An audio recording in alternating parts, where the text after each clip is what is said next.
Well, hello everybody. Back at it again, Thursday night hangout. So let me get over here to my screen. Uh-oh. It's still running.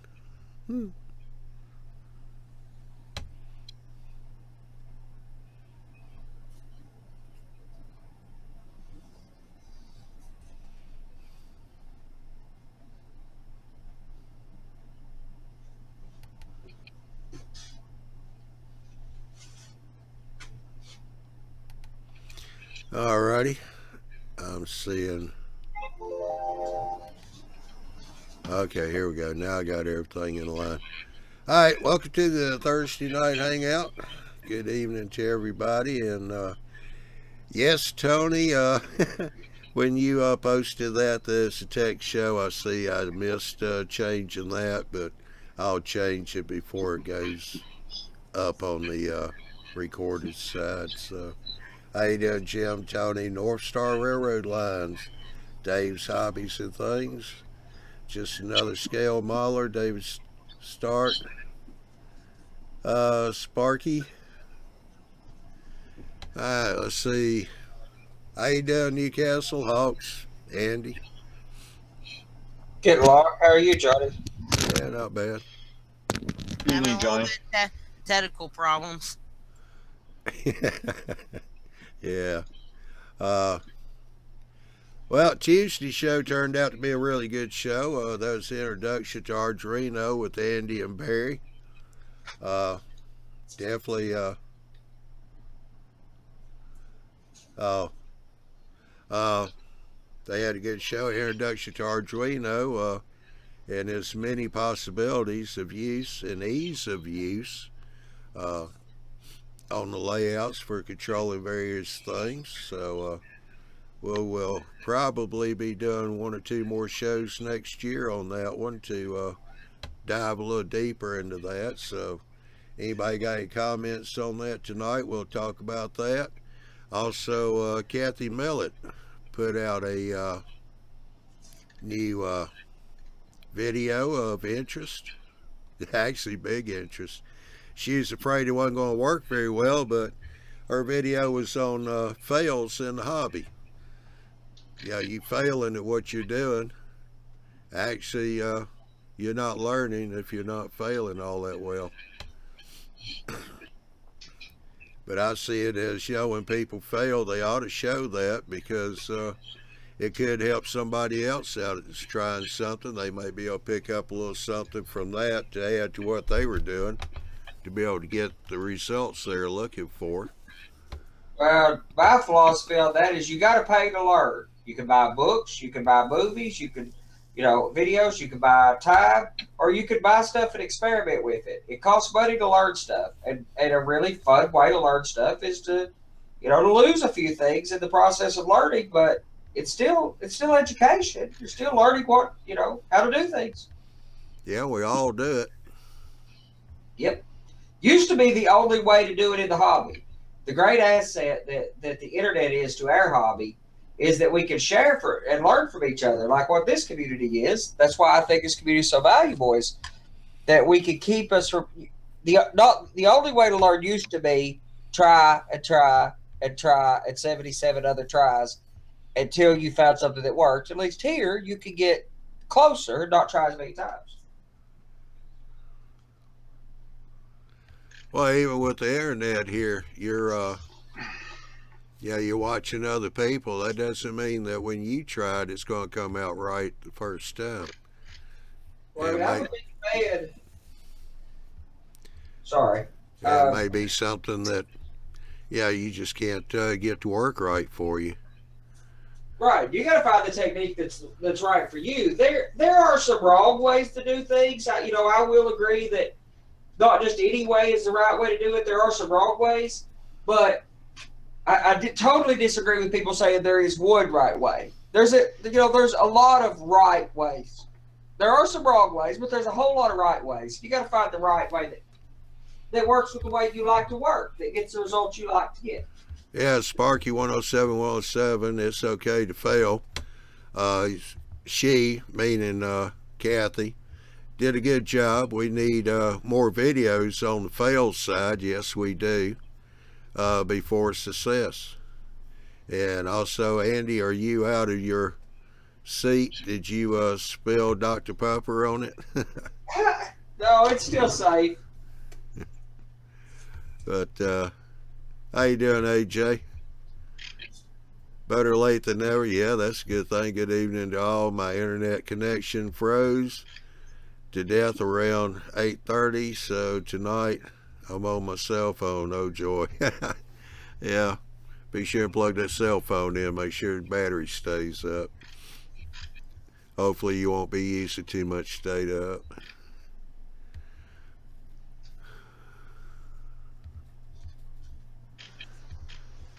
Yeah, Dwight's changed his logo. He's now North Star Railroad Lines. I see that earlier. Yeah, he's been doing that using North Star for a few weeks now.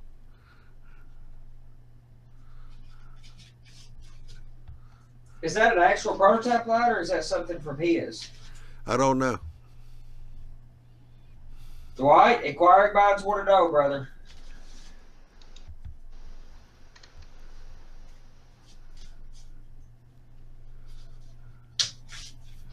Andy, Sir. if you see my camera, you got a stop signal. Stop talking so much. Yeah. I'm taking over the whole show. I've said 64 words. So that's the signal tower you got working now in Newcastle? Yep. Right in. If you see here, this is the signal bridge. Yeah. It's these position lights, and it's all controlled by relays. And if I still gotta do block detection. Still though, I got most of it. Right now it's set in a. Actually, it's stop for position. Then I set in. It's going to still stay in stop because it's in a westbound direction because this is the eastbound direction signals. If I set this signal, the switch is lined for the main one. You see a caution signal, and then it goes. It's like the Z stuff. It goes through a cycle and goes to clear. If I change the tortoise, that's right down there, the switch machine right there. If I change it by this switch, it then changes the signal and switch throws, and we got caution, then clear again. And it's all done by these relays that are under the table like this. Yeah. Here's to the relays, and it wires back to underneath under all the mess I have to clean up before Christmas, before the family comes over. Comes to this control board, and here's a direction switch right here. This toggle switch for the tortoise and the signals, and here's the back side. Oh yeah. And it goes. I thought I had a lot of wires. Yeah. And there's the toggle switch that controls it. That's a 4-pin right there, and then this is for my terminal block, and that's pretty much. I spent the whole couple days now, and I also had a snow day today, and I got this done. Now, during you guys talking, I'm going to get this signal wired up. All right. Yep.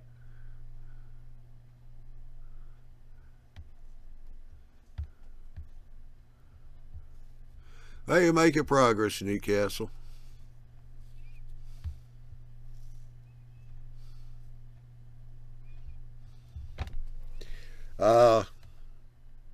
Yeah, Dwight said only in my wild mind, Andy, is where that North Star came from. That's a fine place to come from. I talked to Dwight. He's got plenty of a good mind, so that's good. Freelancing's good business too.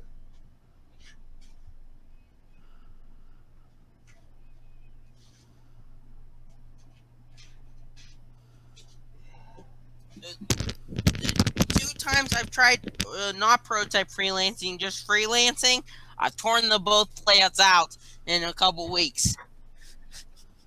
It's hard to get very far in a few weeks. I've done a lot of prototype free. Actually, I've always prototype freelanced. Where most of us prototype freelance. Most of us just approximate something. This is the first time where I've tried to match anything to a photo. That's intense. If you're not matching to a photo, and even then, you're not prototype building. If you want a prototype build, build a depot or a car, a freight car. If you're actually building a layout, there's some freelancing involved. Yeah, I look at the track plans that are there, the track diagrams, and the certain buildings, so I pick out the certain key buildings and what makes it operational. If it's not, if you're not going like Andy, you don't have. If you're just prototype freelancing, you just do a little bit of both. Not prototype freelancing. I mean, I'm just trying to get closer than I used to, or maybe closer than a lot of other people might try to. I'm trying to match photos, but it's not possible to exactly model anything. It's not possible. You're approximating. You're shrinking it. It's all an approximation. I'm just trying to capture the flavor of a specific place. Whereas what I always did before was, I love this railroad. I'm going to model something and run the railroad I love over what I'm modeling. Instead, here I'm modeling a real place in the world. Yeah. That's all. All right, Spark. You know what would be cool is do a live steam railroad and try to model it like a prototype, and then actually have crews on the train and switch the cars and everything. Well, Sparky's got an interesting question up here. I don't think it's all that quick, Sparky, but so I have a quick question. If you take flex track, solder two pieces together, and bend it to your curve or corner, will it do a smooth corner, or you have to know the radius and use the guides you can buy? No, you don't have to use guides, Sparky. Now, there is something you do need to do, and I'll go to Sparky's other part of this question too before we get into the answer. And on the corner, what rail on the flex track should be the outside rail, the sliding or the fixed, for a smooth swoop or corner? All right, Sparky, number one thing, when you go to solder them, it's really best to take the track and overlap the joints by at least 2 to 4 inches. Absolutely. That way you don't have your connection points straight across from each other. You want them to stagger. Somewhere it's between 2 to 4. Some people go 6. Others go longer than that. It just gives you a smoother transition. The track is not trying to kink on you as bad. As far as the moving rail, yeah, somebody's going to have to help me. I keep forgetting which way the moving rail is. I want to say it should be on the inside of the curve. I like it on the inside. Mark, TV. Yeah, I like doing it on the inside. Yeah, I believe that's the way it's supposed to be. It's the flexing rail on the inside. That seems to work better for me. It's the one you're going to have to cut off, as you lose a little height. And you can slide that rail around to get the overlap right, like Johnny's talking about. That's important.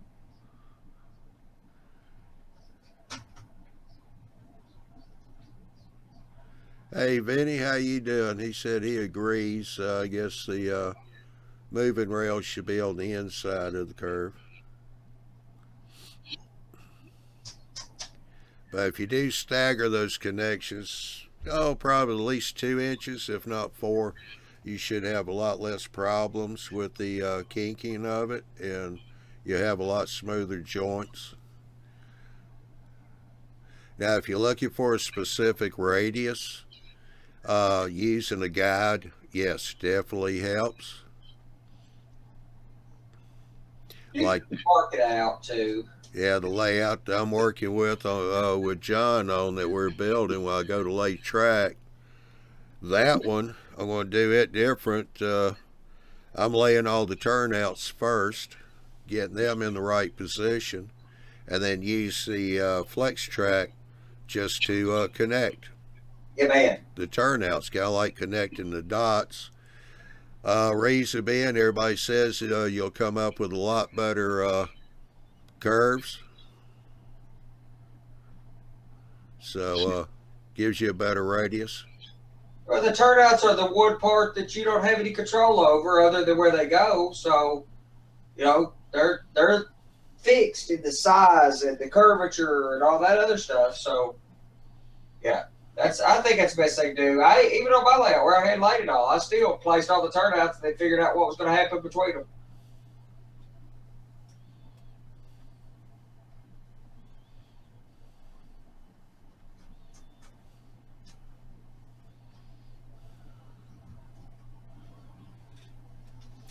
Oh, another thing, Sparky. It may work for you. He's talking about putting 2, 3 pieces together, soldering them together first, and then doing the curve.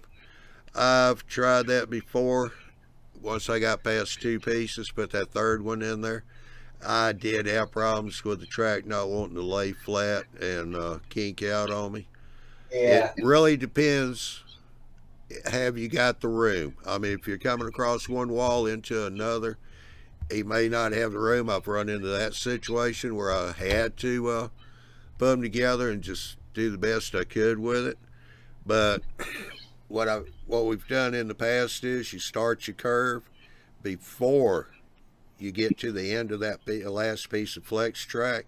You let it keep going straight. You bring your next piece in, weld it together, solder it together, with the 2 4-inch spacing on the connections, and then continue around the curve. But if you do solder, when you do solder your rails, you want them straight. Yeah. That's the way I would do it anyway. I don't think I would go to the trouble of laying out 2 pieces just straight soldered them. I think I would just start the curve, leave the last foot and a half hanging loose, straight, solder to it, as long as you're not against the wall. If I was against the wall, maybe I'd lay 2 pieces out. But if you were going to do 3 pieces, you'd need a heck of some manpower to move them around and stuff. So. Yeah, what happened to me was when I started curving it, that last piece is wanting to just flip over. Yeah. Well, let's see here. Keep the flex rail, the one that slides, on the inside. Do not flip flop those. Your moving rail always stays on the inside of the curve. That I do know. You want to keep that matched up. Yeah, I will say it's been a long time since I've done that. The microengineering that I like to use doesn't have a moving and non-moving rail. They just both don't move very well. They both could come out, but they're both difficult. Yeah. And always keep your scrap rail when you cut it off. Oh, yeah. There will be times you'll need some short pieces, and that comes in handy. Makes good scenery, too. Yeah, good scenery, too.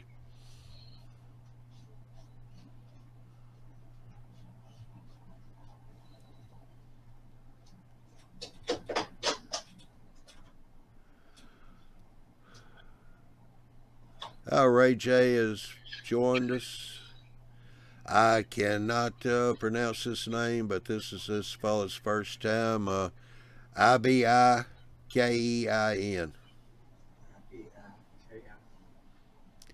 Welcome to the group.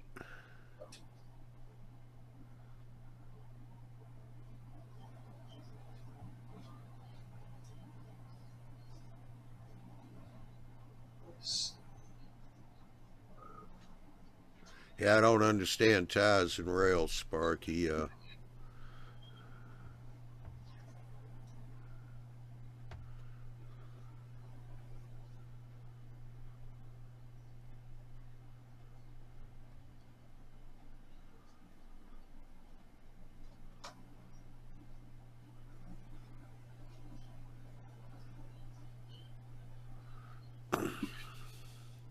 All right, IB put down here that, yeah, this could be a, I don't see why it wouldn't be. It's a good idea.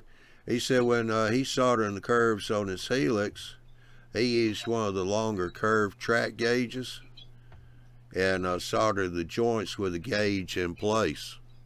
That'll definitely help you hold the joints in position then. That's what a lot of the modular guys do too. At the modular joints, they're using those long straight gauges. Those are just handy tools to have around for a whole host of reasons. So.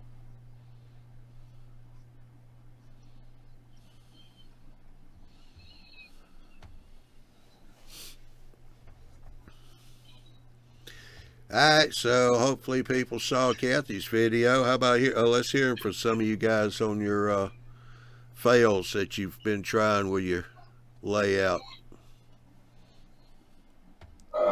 I'm denying those till the end.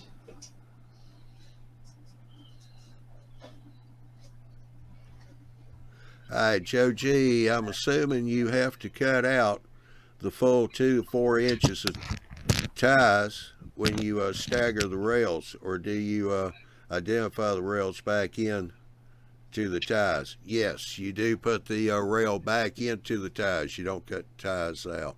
No, don't cut no more than you have to. And I actually file the tops of my rails instead of cutting them out anyway. Or the tops of the ties, rather, instead of cutting them out. So just file them down so you can slide a rail joiner in underneath it. Leave as much of the ties as you can. Yeah, you always leave your ties there. A lot of guys, it is a little difficult sometimes, but as long as you got both pieces of the track straight, take your time. Don't get in a big hurry. And you can slide that flex rail back through the clips on the ties. Sometimes it gets a little nerve-wracking, but hey, walk away. Go get something to drink. Soft drink, coffee or whatever. And then come back to it. It'll be well worth the time and aggravation. Yeah.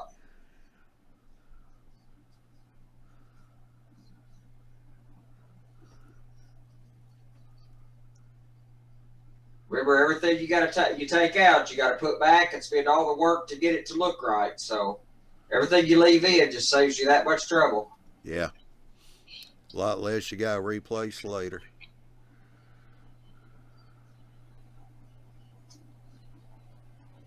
Oh, let's get back up here to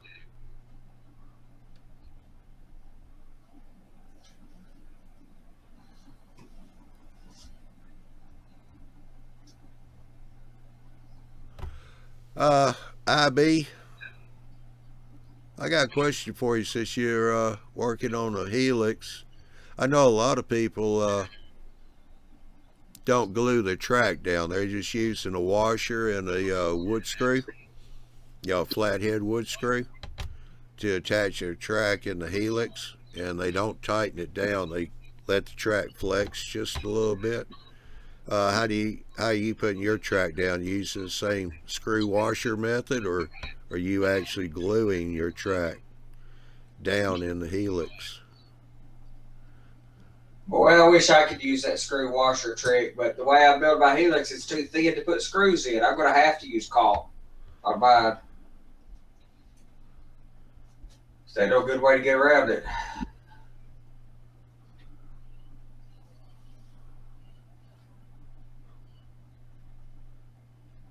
Yeah.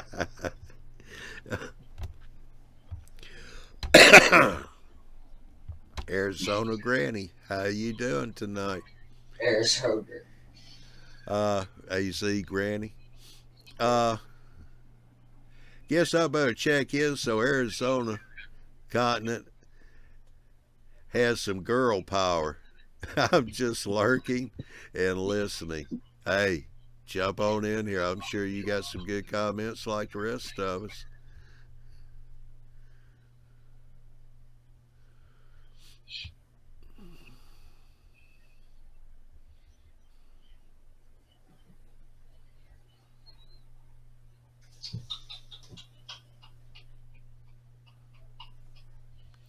Yeah, North Star Railroad says he undercuts the ties so the joiners will fit without having a bump.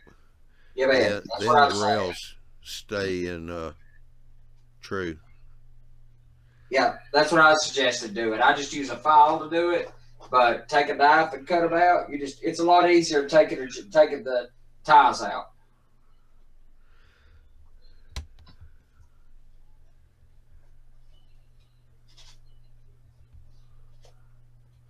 All right, Curtis, he's in here. How you doing, Curtis? He says, tell Andy it's gun oil. Okay. Oh, I hadn't thought about that. Yeah, we've been on another one of these Model Railroad religion kicks about what track cleaning, techniques and stuff, and I'm back to having not great success with with any of those, so I'll give that a shot. I mean, the graphite works. That's a pretty good trick, but like I've been doing a lot of scenery and stuff lately, and it's got pretty dirty, and getting it back serviceable is that's frustrating. All right, Ari, how you doing tonight? What do you guys think of a lift-out hatch under a turntable and roundhouse? Ooh, especially under a turntable. I think that'd be kind of asking for trouble. You're gonna put a lift out and have to pop up through the middle of a turntable. That's not exactly what he's saying. I get it, but it's interesting. But turntables are tricky anyway. In fact, me and Johnny went and visited a layout. I can't remember last year, I guess. Down at Norm Stitzel's layout down in Georgia. I guess that was last year. Whatever it was.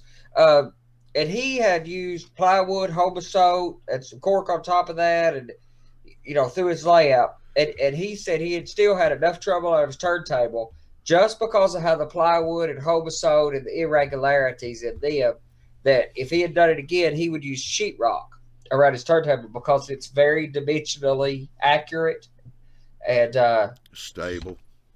Yes, dimensionally stable. That's the right terminology. Thank you. And you can spike to drywall. I've seen several people using it. It's pretty good for indoor head lays. I know that's crazy talk. Why anybody would head lay track, but he does, and it's beautiful. But and I could say that comically because I head lay track too, of course. But even the Hobosote and plywood can't be made perfect around a turntable. So I wouldn't do anything that messed with the alignment of a turntable. I would just, make the pop up back behind the turntable. Sure, makes all sense in the world. And if your turntable roundhouse is at a corner, which is quite common, there's a little triangle piece back there that would naturally happen that you could pop up through. But boy, I wouldn't mess with. I'd make my turntable as solid, unmoving, as predictable as possible. Yeah, if anything, just have the roundhouse on the lift out. Yeah, it's a lot of track joints too, though. I still think a lift out. Well, you got to consider you're not going to be using that lift out, hopefully, that much anyway. So. No, and you could do a lift out where you cut the rail and use rail joiners on those cut rails and slid the rail joiners in place so that you could take little pliers or something like that, and or hemostats or something. That's a tool I like to use for such things. And slide those rail joiners back prior to popping that lift out. That might work okay, but that's a hard scenery joint to hide too, right? And all that ballast. I mean, what I would have done was I wouldn't have messed with the track that's coming off the turntable between the turntable and the roundhouse. Yeah, I wouldn't either. Put the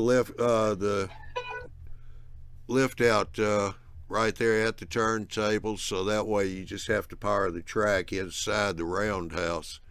The track out between the turntable and the roundhouse could be powered separately too. Yes. Yeah. That Yeah. way, because using rail joiners like that, yeah, nah, that's not gonna work. Because I wouldn't depend on them. rail joiners don't like being moved back and forth that much. I know that from the No. store layout. No, you have to replace them fairly often if you ever move them. I'm going to do my lift outs to where you set them in place and then slide rail joiners over after it's in place. But I will have to replace the rail joiners routinely. That's a common expectation. But I never, under any circumstances, use rail joiners for I never depend on electrical connections through rail joiners. I always, come on. All right, while you're dealing with the video call, IB said he bought a Helix kit, and the track bed is made of MDF.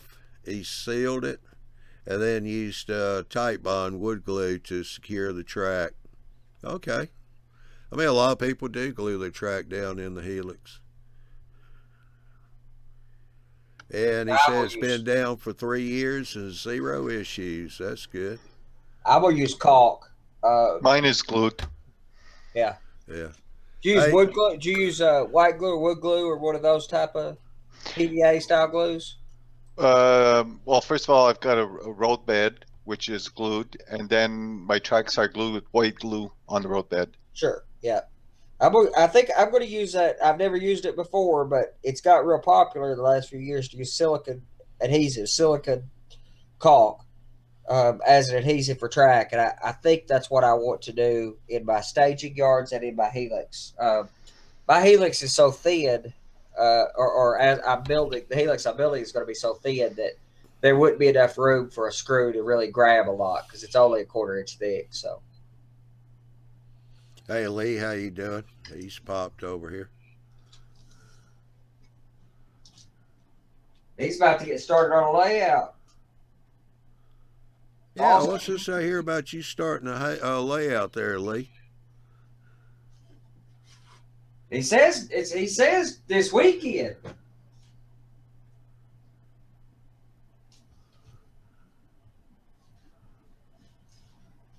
Hey.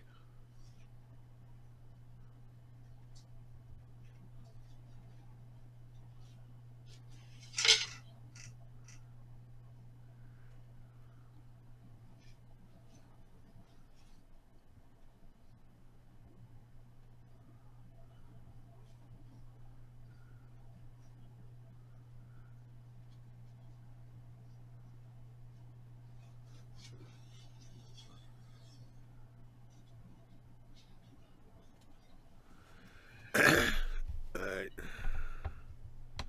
Guys, so we're talking about where to get a Helix plan.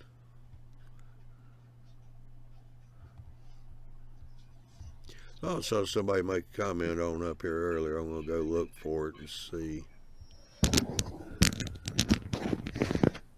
We've talked a lot about. Andy's not talking. I think I can hear crickets. It's just so quiet here tonight. It's a slow night.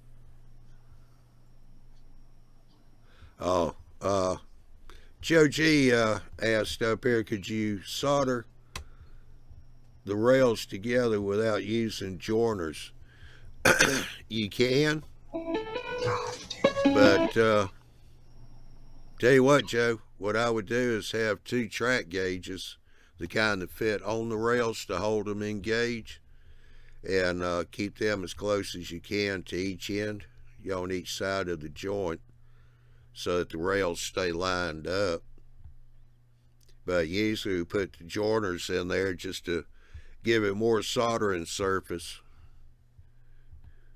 Okay, you center the joiner on the joint and then solder both sides real good, inside and out of the joiner, outside the rail and on the inside of the rail too. So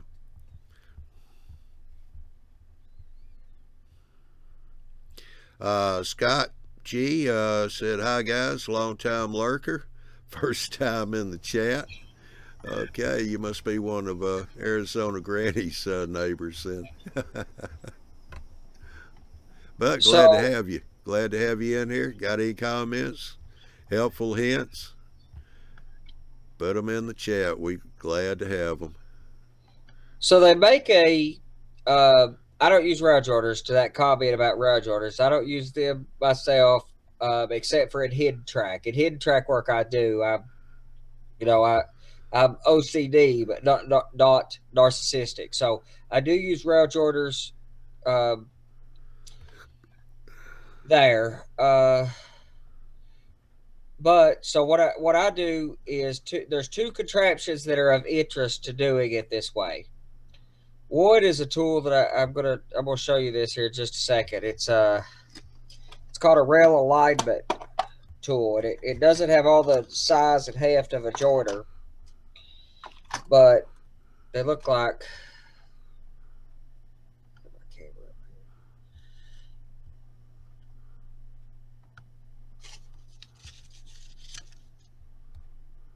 Tell me what you can see, but so it's a little H. Yeah, we see it. So it's the rail sets down in one side, the other rail sets in another. It sets on top of the foot of the rail, and you put a slight bend in it, and it'll lay down on that slight pitch of the rail at the bottom. And you cut a little gap at the end of one rail, so that little centerpiece can slip up in one rail. You can butt your rails tied up against each other, get the alignment right. It'll lay right down on top of the rail, and then you can use bolt plates between the rails. I don't even use this, but you can use these and not have to use rail joiners and have all the value of a rail joiner from an alignment perspective. I wouldn't count on a rail joiner for electrical connectivity anyway. So, and then if you put bolt plates, if you put, there's a few kinds. Here's the metal bolt plates or the paper bolt plates like I use. You can glue those right on top, and all I use is those paper bolt plates to help the alignment, and then I glue most of my rail down, but I spike on each side of the rail joint. That so far it's adequate.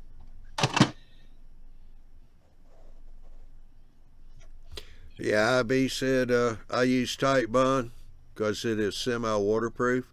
When I put ballast down and the glue with wet glue, the track is not affected by the water. Right.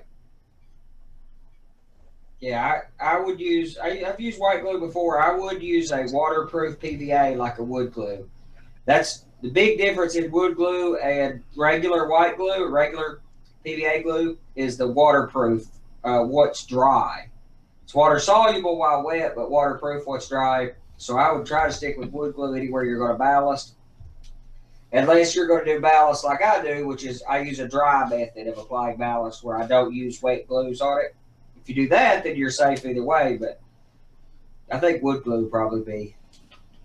Yeah, out there at the store and over at John's, all I've done is I use the track nails because he's using Atlas Code 100 anyway, so it's already got holes in the ties for it. I use track nails to hold track down, and then we ballast, and I use the 50-50 white glue and water to glue the ballast, and once everything's good and dry, you pull the nails up, that track isn't going anywhere. No. Let's see here. Sparky 107 here's got Andy, you build your own track. Scratch. Most of us use manufactured track, and most times don't line up perfectly. Scott has got here, I've learned so much watching you guys. I've been an armchair railroader for a while. I finally broke down and had Bill B, build a track planner, make me a layout plan. I'm on my way now. Where you at, Scott? What state or country or, curious. That's a good start, man. Bill's done some real nice track plans for a bunch of the people in the community, and there's some really nice layouts that are coming out of those plans that are, I was an armchair guy for a long time until I started recently on mine, and I like, I never really stopped loving it for all the years I was out of it. But there's nothing like actually building it. So, good job. Yeah, in fact, Bill, a track planner, I got him to do a track plan for John, special needs fellow that I'm working with. So we got the bench work built. We almost got ready to glue the foam. Now I had to work on the view block, but once we get that done, he gets it painted. We'll put the foam back up on the table and get it anchored down. We'll start laying track. So you're putting the view blocks in prior to putting the foam down? Explain where you're at with that. Now we built the bench work, and the peninsula has a view block. Right. Yeah. So we were using 2x4s. We just ran them on up high enough to make the view block. You run them sideways? Yeah, I have them turned sideways and sticking up. Put feet on them, screwed it to the floor. Sure. And yeah, it's good and solid. Then I used masonite, put that on the 2x4 uprights.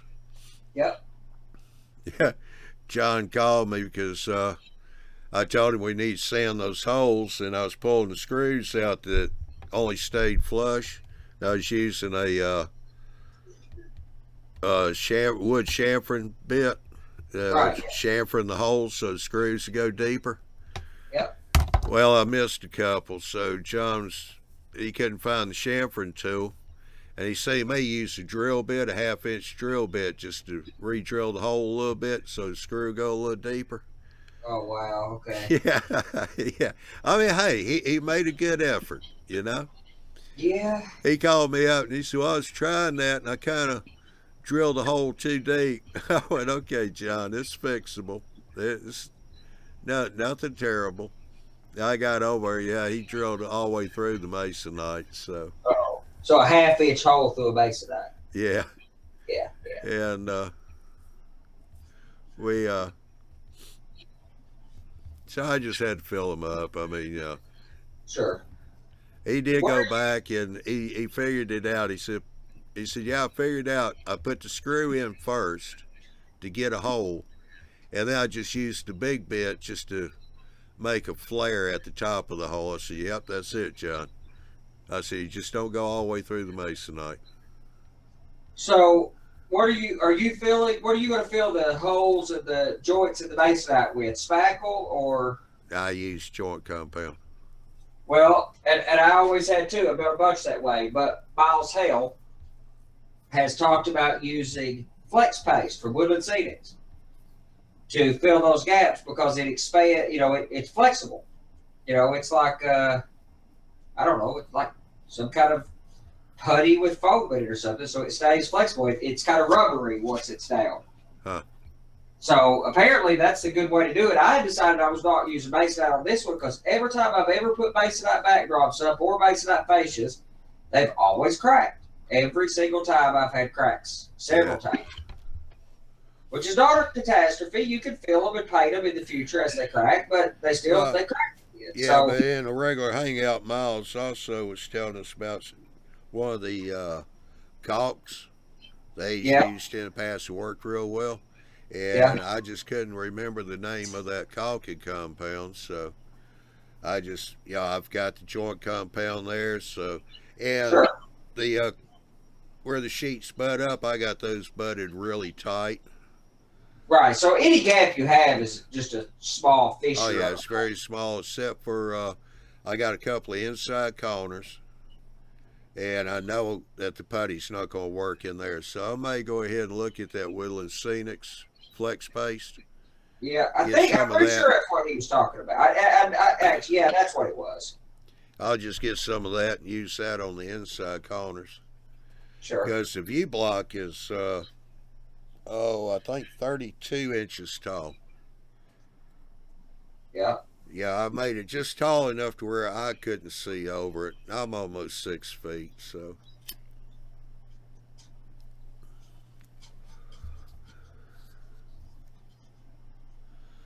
But yeah, I mean it's coming along. It's a little slow at times, but yeah.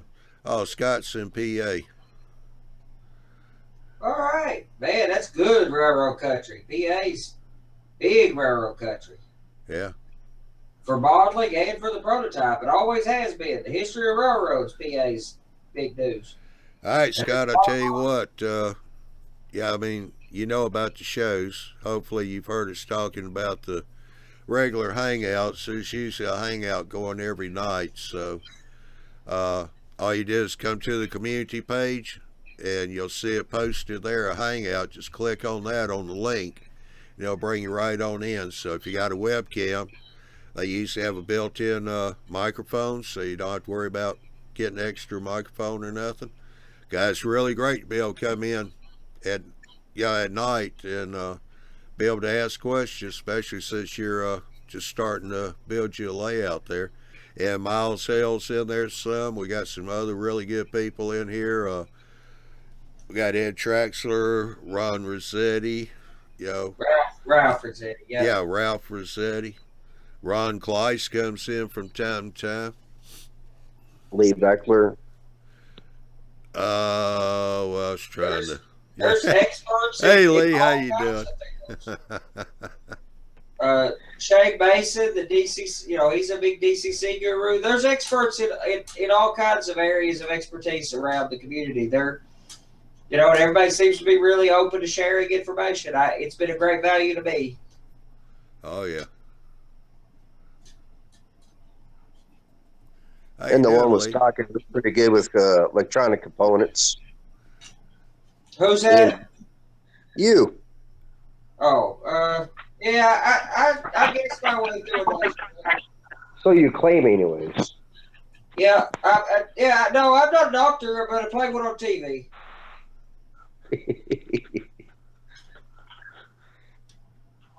Well, so what's this layout you're talking about, Lee? Tell us, brother.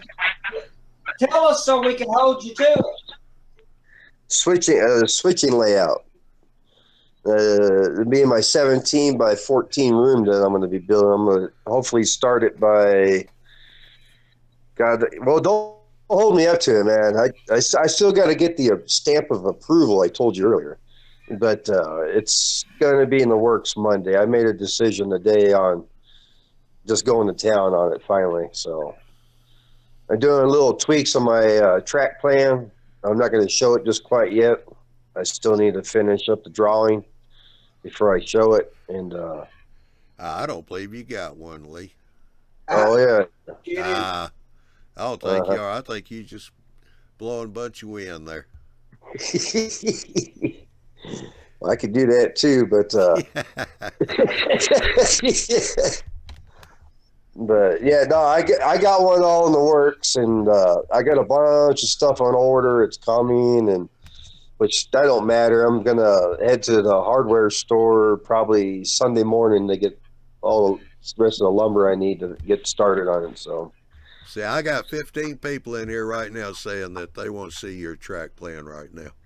Uh-oh. We started something with that, but I bet you don't. Would you believe maybe two? Yeah, probably about two, you and Andy. No. Sparky over here, he says, show the drawing. Yeah, no, I'll show it next time I get on here. It's all, I don't know, it's all scribbled on right now. I'm not going to show it right now. He's still at the mercy of Department of Land Management right now, though, too. So yeah. No, it hasn't even gotten that far yet.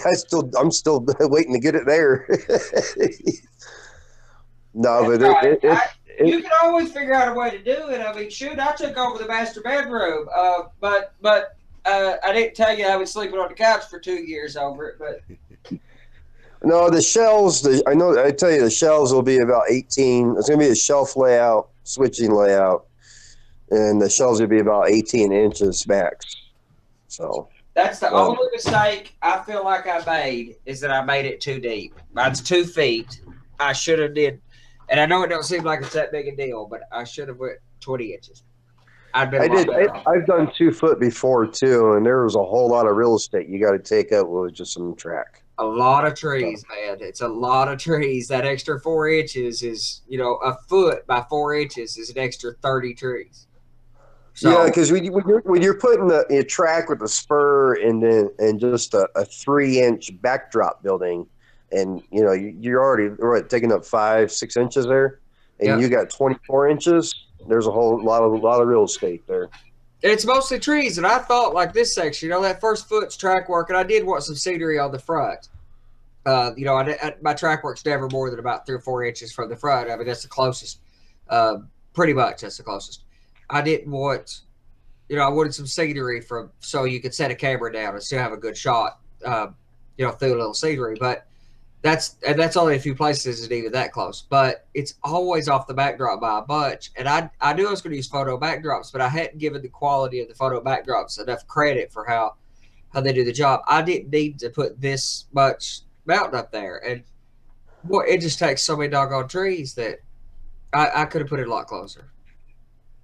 I should have went. Yeah. So when I build the big layout, the layout I've basically designed the house, in the thick part of the roof above the basement. I'm going to build 16-inch wide runs and a huge room, but I'm still going to build narrow shelves. Yeah, I've been kind of talking to somebody else lately, and they showed me a few things with the photo backdrop thing. Yeah. And I tell you what, I've learned a lot in a week, and seeing what I saw, photo backdrops, a very good photo backdrop. It don't have to be the whole 2 foot by however long you're going to make it. It just needs to be just a key area, trees or the cityscape or whatever. As long as it's good quality and just the right size, it really will take that layout to a whole nother level. It's the biggest decider, I think, in a layout for faking the size, for tricking you into thinking you're in a big, looking across an expanse. I know of no trick anywhere close, and I've seen some good painted backdrops that you can marvel at that are close, like Lex Parker. His backdrops are incredible. Charles Kirk, who is a professional artist, and his railroad is art, absolute art in every way or facet. His whole model railroad is art, and I'll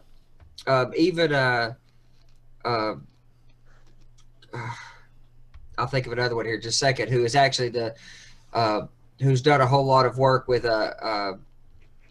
he's actually done videos on it. I'll find that video in just a second to tell you. Well, while you're doing that, Sparky107's got a good comment here, Lee. We all have the doodle. That starts it all. We love to see it. Because, it's always interesting to see the pre-drawings of what you're thinking about doing. So, also, IB wants to know, is there any JMRI users here? Well, I haven't Chris really Healy, been involved in that. Maybe. Chris Healy's real big into JMRI. Absolutely. He's been using that for a while. He really likes it. He's good with it. Working good for him. Well, I tell you what, before you go too far, John, I'll add to that comment that you just said. Hold me up hold me up until next Thursday, and then see where I'm at then, okay? All right, we'll do that. All right, brother, you got 1 week. The pressure is on. Yes, sir. Hey, the pressure's good, man. I said I was going to get trains running in 1 week by the next Sunday, and then on Friday, me and Ralph Renzetti argued over whether Saturday or Sunday was the end of the week or not. So I pushed, and I did get it running even by Saturday, even though I was arguing I had till Sunday. But a little bit of pressure by the community is a positive thing. Well, I have to say this. 2 years in the same house that I'm in, and I'm a homeowner. I have a 3-car garage, and 2 of it I had to lay out. And I tore it down for some reasons, and then life got in the way.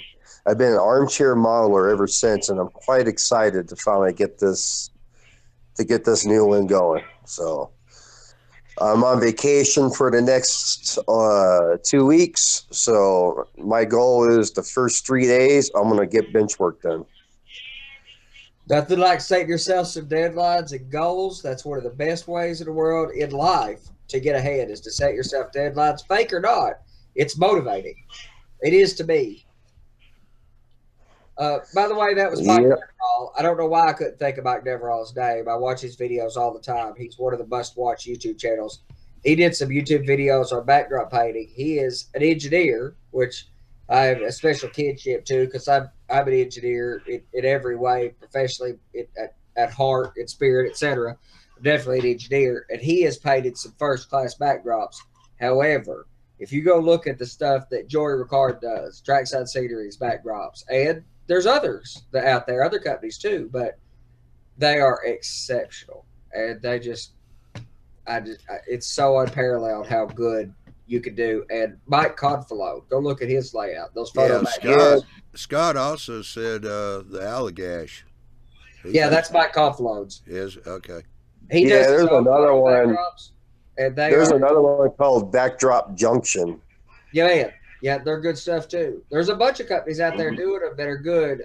I like Joey's work real well, Joey Ricard's work real well, because he doesn't take straight photos. He takes photos of trees and stitches them together digitally to create a photo backdrop, but he can adjust them and add roads and adjust the layout and adjust them for you on a custom basis. That's pretty exceptional. Or you can do it yourself. Mike Confalo on the Allagash Railroad, he did his own. But go look at that railroad. Well, it is whatever modern railroad should be. Well, heck, the cement plant that I was going to model in the Mojave Desert here, he's actually got it on his website for sale. So yeah, man. I mean, he's got a lot of good stuff on there. Sure thing. Yep. And there's a bunch of these people doing it. So,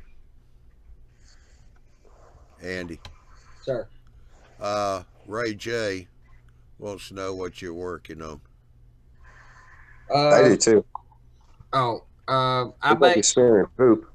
I do some weird kind of things. Okay, anybody that's been on the if it's anything to do with weird, we won't hear it. Can attest that I do some weird kind of things. My layout's not portable modules, but movable modules.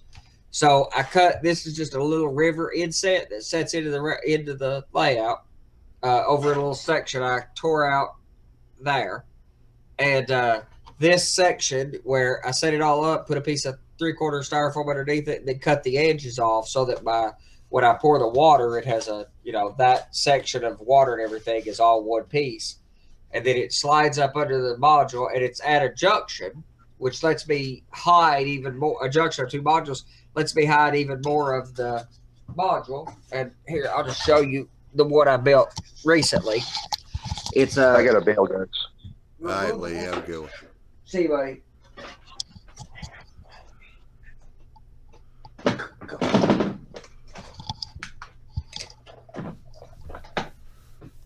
So over here, this is all tipped in. Don't no more comments on my Dixie brand bridge piers. But this, and it's not nearly permanently attached to anything right now. This is a separate module that sets up under, and it's a junction between 2 modules, but it sets up under as one piece. So after I get all of this painting complete and correct, and the edges and rock work, I got to get a bunch of dirt in there and finish all the dirt covering and edge ground cover.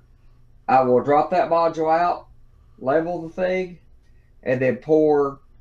I originally thought I would do a resin, but I believe I'm going to use polyacrylic, a acrylic-based polyurethane. I'm going to try it. But what I figured I would do as a test case is, since needed a river at several other sections. Let me show you a couple other. So I have to do this section here, which I've got the bridge and everything tore out from right now as I work on. And then I'm going to cut that river section out and do it as it goes back through there. But I cut, so I figured the easiest way to test this would be to take a small section that would be easy to replace if I don't like the results of. So I cut this small section of a river out and the edges of it out and patched it all in. There's a little boat ramp here, which I was talking to Johnny about a minute ago, and I'd still need more insight from Johnny because he's our resident boatsman. So, that's benefit of the community sharing information. So, little boat ramp here, and I'll just set that module back in place. But it figured it would be a good place for me to try that polyacrylic before I, potentially do something that I won't like the results of on a module that I've got, several weeks of effort in, and it would be also a lot harder to mirror or replicate to replace. So, yeah, Dwight just told IB, which is correct, IB. We do on our channel, YouTube Model Builders, to go check it out. We do have a playlist that's JMRI. Starts out with the very basics and kind of moves on up. We haven't gotten really deep into JMRI yet, but there are a number of videos there that should help you out if you're starting out with it. So you definitely want to go check that out. And if we get some renewed interest in going on with that, I would hope that Barry and some of us could put together some more advanced stuff because, I'm doing some logic in JMRI and writing custom scripting in JMRI for my home built DCC. Yeah. So Let me interrupt here, Andy, real quick, because this is all coming back to you anyway. First off, Sparky says, I've never seen a train on your layout. Do you have one? Conrail, I hope. No, not Conrail. No, there's a couple trains sitting back there, and I actually have a running loop at the moment. I don't have my staging yards and such built yet because I've got distracted building trees and stuff like that. But it's running. There's a running loop. My goal for through the winter this winter is to build this peninsula that comes out here, which will allow me to get to the top deck and build the top deck and then attach staging. So that's my winter project, but they're running. I'd like to get them to where the end of winter, springtime, etc., that I could go staging to staging and then I could really operate. Also, IB's got here. I'm using well, let's see. I think he's referring to JMRI. I'm using it with DCC++ Arduino. That's what I'm doing. Base DCC. Yep. To do all my programming. Also looking for more people to bounce questions off. That's what I'm doing too. I have a DCC++ Arduino based base station as well. I had a Sprague that was great. I thought it was going to do everything I wanted, but I got fascinated with the DCC++ and built one, and I haven't seen any reason to do anything beyond it. I really like the DCC++. All right, Scott has put a link in the chat, and then this next couple of links, that's a link to the scenic background I made. You have to put the Flickr domain name in there to get to it, I guess. Okay. Yeah, what is the Flickr domain name? Flickr is a service that ultimately got bought by YouTube, but it's oh, I see. Oh, Flickr.com. Just put Flickr.com and then drop that because it won't let you post in the chat. It won't let you post URLs. So if you just copy that last bit and then go type Flickr.com, FLICKR.com, and then paste that, it will go there. In just a second, okay. I'll get us there and show his. I didn't know you couldn't paste the whole link. You can't post links in the chat. That's a bummer. It is. It's kind of stupid. I don't know why, but oh yeah, okay. Here, I'll just share this so All you right. guys can I'll put you full screen. see. Share. He says background is in graphic design. Good That stuff. don't look like no background to me. There you go. Yeah, that's a great. Well, and especially for Lee, he needs to go back and watch this. That's right up his alley. That's Yeah, beautiful. that is really nice. Well, I wish we had some in my product. I need some backdrops. I had originally intended to do my own. Um, that's a cool looking little railroad he's got there too. Yeah, he said that I made that one afternoon when I was sure I was going to Molly Western Layout. LOL. Sure. Strasburg Railroad. That's cool. 1919 too. That's good years for that. That's interesting. That's a good looking design. Staging back at the that's pretty cool. I look over this. It's Yeah.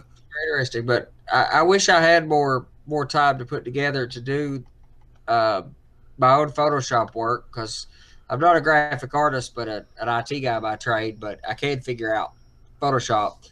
The problem is getting the photos because the mountains of Appalachia have changed a lot in 70 years, so it's hard to get photos of mountains that still have the tops on them. So that's why I may end up buying my photo backdrops, but I was just gonna stitch them together myself. Yeah, he said thanks. That backdrop's 24 feet long. That's and good size. That layout plan was his attempt on layout. He said Bill has designed a little bit different plan. Source photos are the hardest part. Find the source photos. Yes, that's exactly what I was saying. That's my biggest problem is I was going to stitch my own together. I've got a good 21 megapixel Nikon camera. I could go take them. But finding a place where I could get those photos where they would look like 1950s Appalachia have proven to be impossible. They've taken the mountains tops off all the mountains and, the structures and such that are too modern and the changes to the landscape that have happened in the last 70 years. It's just not the same. So I'm probably just going to end up buying things that are, semi-generic Appalachian mountain backdrops for my layout. But I am doing my backdrop with aluminum, coil aluminum. Matt Goodman, by the way, has a YouTube channel that if you look up Matt Goodman on YouTube, you could look at how he did that with that coil aluminum like I'm going to. Yeah, flat sheet.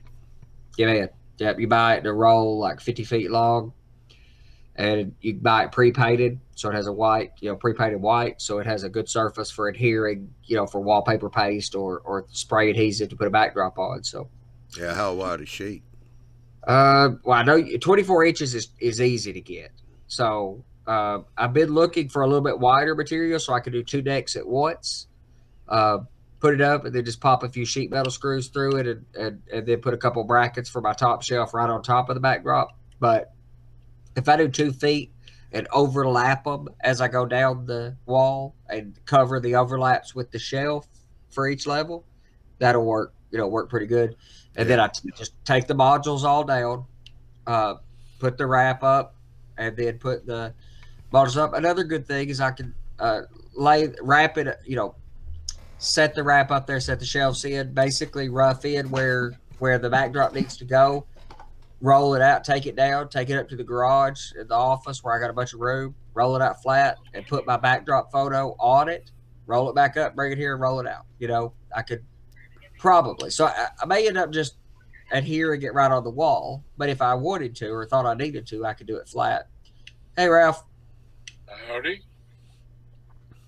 Yeah, Scott said they used PVC sheets on the Allagash for mounting the backdrops.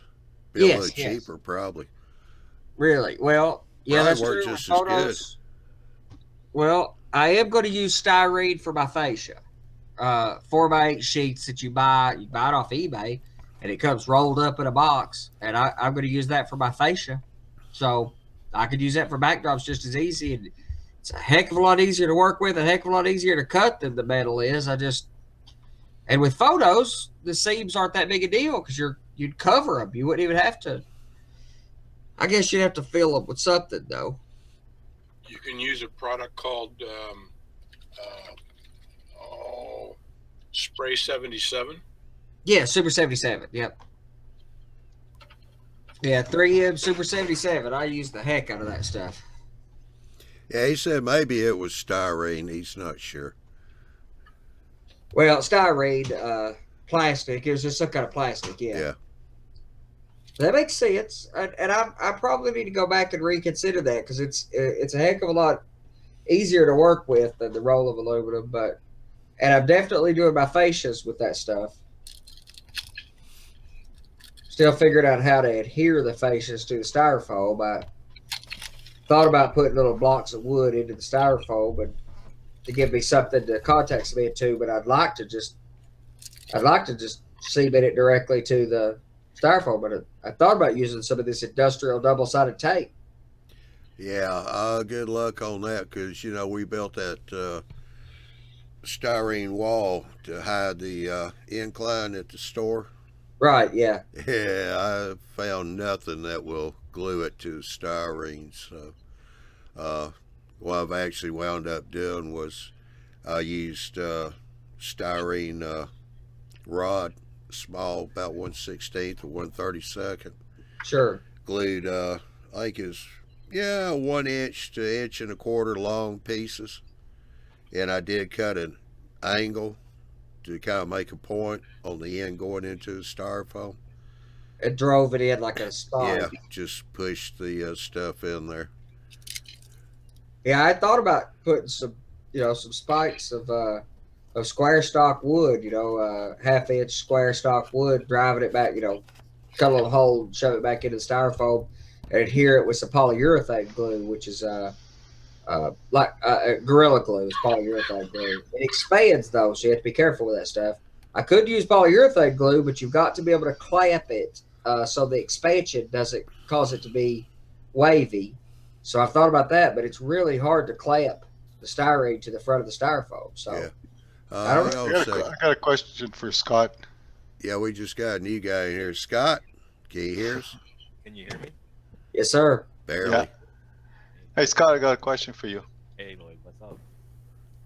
Yeah, I've got very low volume on him. Yeah. Oh, do I need to talk up? Is That's that better? Yeah. Yeah. Okay, Where do you get your pictures for to be able to do those backgrounds? if you go on like Flickr, a lot of people will put their photos in the open source, used for free. Yeah, Creative Commons. Yeah. Yeah, Creative Commons. So you can just grab whatever you need and have at it. It's pretty cool.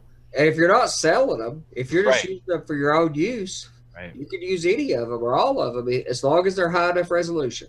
Yeah. What's the name of that site again? Flickr. FLICKR, Oh, right. Okay. I think .com. Yeah. That's it. FLICKR. Yeah. It's a Yahoo property now. Yeah, and some people put their license up there that it's for commercial too, so you could even use them and sell them. They don't care. You got to read the license real careful, but there's a couple different tiers of licensing that you can get a hold of there. There's a lot of sites out there that have photos publicly available that you could get for download purposes. Yeah. Especially if you're not using them commercially, and there's places you can buy just photos for 50 cents or $1, like Shutterstock or some of those. But it, like you say, Scott, the hardest thing is finding the photos that you need and finding enough of those that are panoramic enough that can be stitched. Yeah, because I've been trying to find autumn trees, like trees without any leaves, but in other words, just before a snowstorm, where all the trees they all look dead. Yeah. Those are hard to find. I guess nobody likes taking pictures of trees without leaves. Yeah, Well, that's what I was thinking too. Well, you don't see a lot of modelers modeling that season, although if I had figured out the tree techniques that I'm currently using prior to committing to a springtime season, I would be modeling winter as well. I think it's Yeah. a fascinating time to model. Well, Hawks, I'll tell you what I'll do for you. Go ahead. I'll get my son to take a bunch of pictures of me with my arms in different directions. I'll send them to you. And all you have to do is stitch them together and you'll have a dead tree then. Well, Okay. I was watching the tour that you did with Bill on your layout, Lloyd, last night. It was the old Hangout. And it got me thinking about the seasons. And then I went and I was watching the Allagash because somebody mentioned that. Yeah. And it was in the winter, you know, and I was like, oh my God, I might have to do winter. I don't know. That just looks so amazing. Yeah, he does. Mike Coughlin of the Allagash. He's my idol in the hobby these days. He's exceptional. Yeah, He same here. models late winter, early spring, what they call the mud season in New England. So, his work is just first class. Blows my mind. That's where I got the idea for my autumn, and then the blend into the winter, and then winter. Yeah. And then you had like recently, the most recent Kid Patterson video from Model Railroad Hobbyist on YouTube. What's Neat video series. He did a winter seed taking a photo, a small module doing a photo that was just, it can really be done, and it's unique. You just don't see it, so you will have a very unique railroad. But like I said, I just went through the first page, and there's no such thing as late autumn trees. Nope. You don't see any of those that are done that way. So, but you might ought to speak to Joey Ricard, Trackside, and see if he has some of the photos, because he does a lot of custom work. He might be able to work that out for you, but it is going to cost you some money because of the linear footage you need. I need 80 or 90 linear feet of backdrop per level. So just to do the 2 levels I've got, I need 150, 60 feet of linear backdrop, and that's a decent amount of money. Well, that stretch that I'm talking about is about 20 feet. That's not too bad. That's not too bad. But I did take pictures last year when there was still a bit of snow, I'd say barely any snow. You could see the grass, and but it was a cloudy day, so that didn't help things. So I thought I was good at Photoshop, but having to remove the sky, a gray sky with gray branches, and that's tough. It's really tough. Yeah. Yeah, if you don't have contrast. Andy, I got a new friend for you. One of the new guys here, IB. All right. He said, he said he should have introduced himself. I should have asked to introduce him too. That was my fault. He said his name's Jeff. He's located in Northwest Indiana. He's modeling the L&N and N&W. All right. From Michigan City to Louisville, Kentucky. My guy. Yeah, I thought you'd like that. Yeah, I was an L&N modeler most of my life.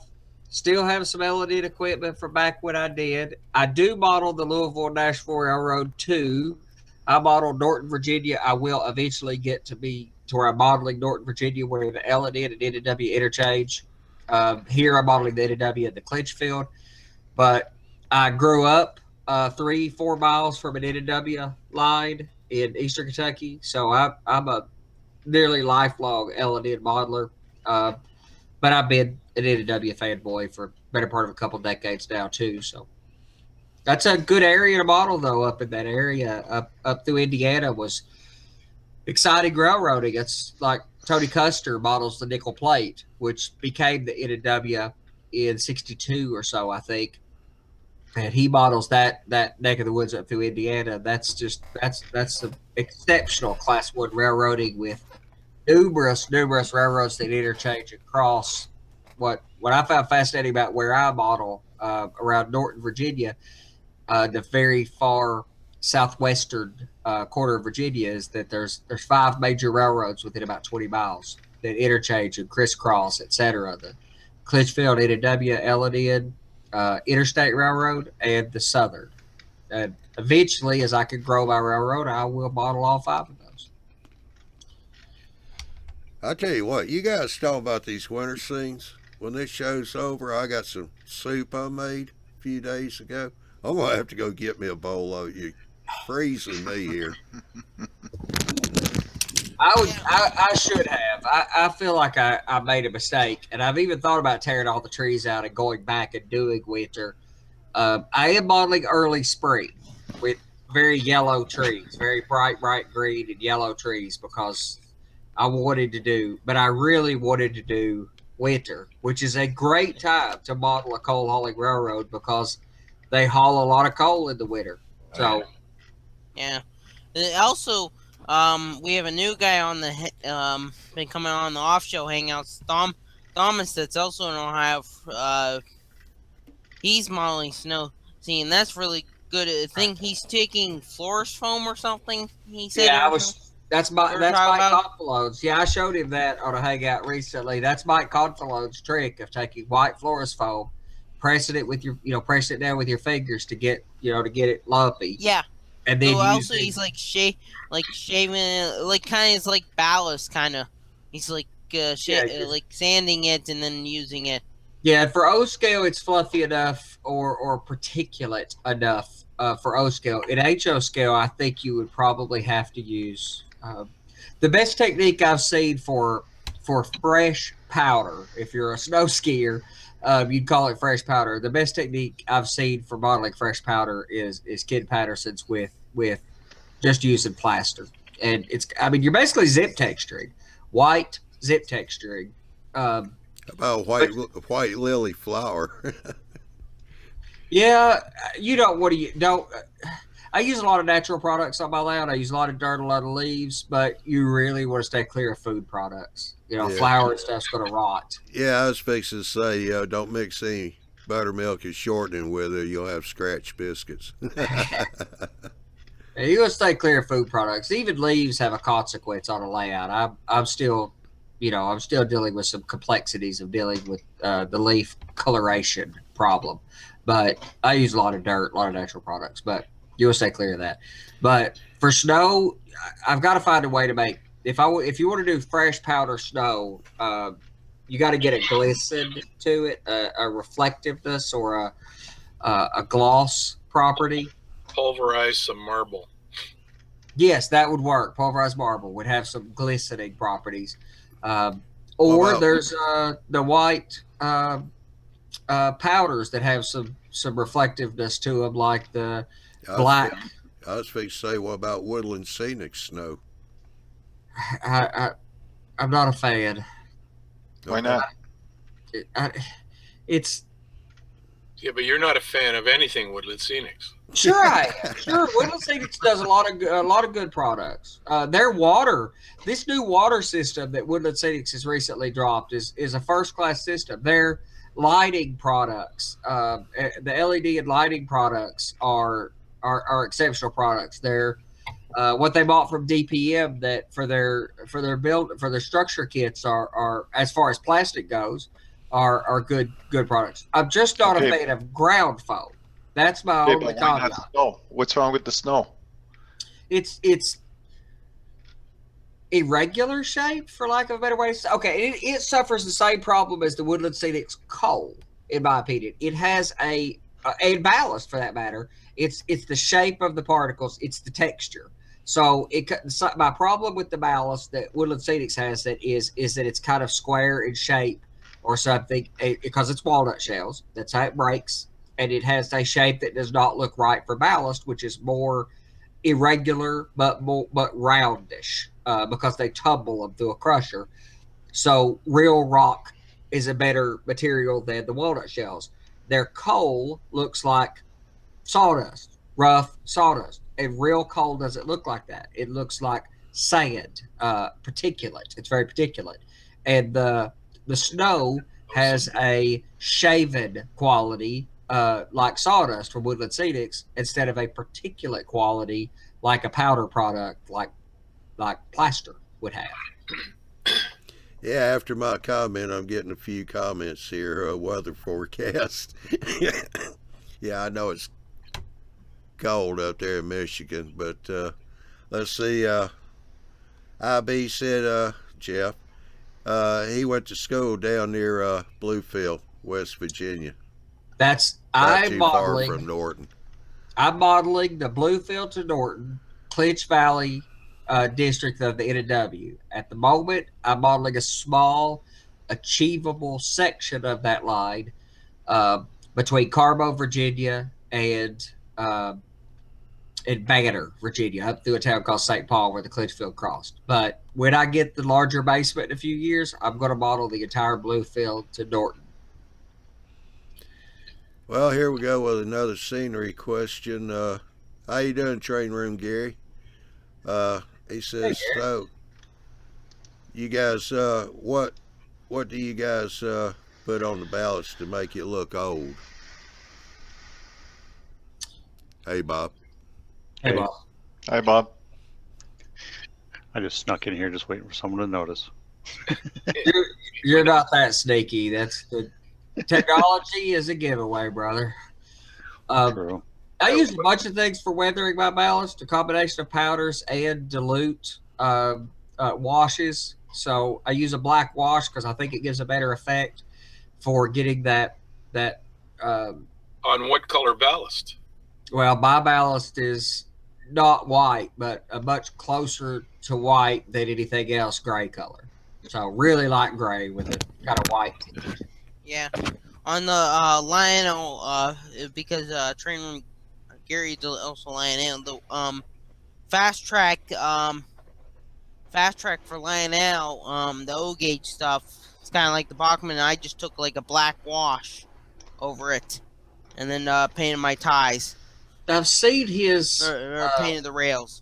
I've seen his layout in the background, and I can't remember if it's double fast track or tubular. No, it's Gargraves. That's right. That's right. Gargraves are headless, and it's double deck, and it's just so he's loops. He's using real ballast or real stone ballast or stone ballast, particulate ballast. Yeah. So I use the combination. I use for rust. I have better luck with powders, with chalks and powders because they have a texture. I rust on the rails, then let it fall down into the ballast, and I like that better. But for the black discoloration, I use a wash. Yeah, train room said he uses tubular. I thought it was tubular. Tubular, dude. Yeah, tubular. Yeah. Well, IB, if you're still in here, have a good night.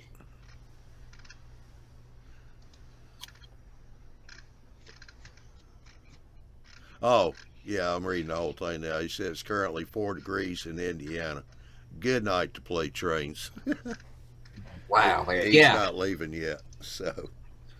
Yeah, I'm not good with anything that I single digits. Forget about that. I'm real upset over single digits. You start dropping below 50, I start getting pretty sad about it. Yeah. Down here in Georgia, it gets pretty. That's getting really cold. Yeah, I'm a Southern boy, man. I ain't good with the cold. Like that.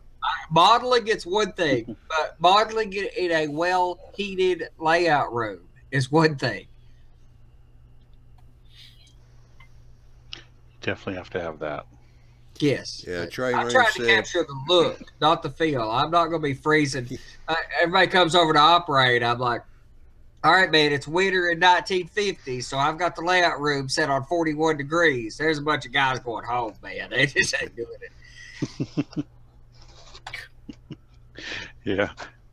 My layout's in winter model right now. So. Yeah, train room Gary said 4 levels, shadow rail tubular with ties, gray ballast.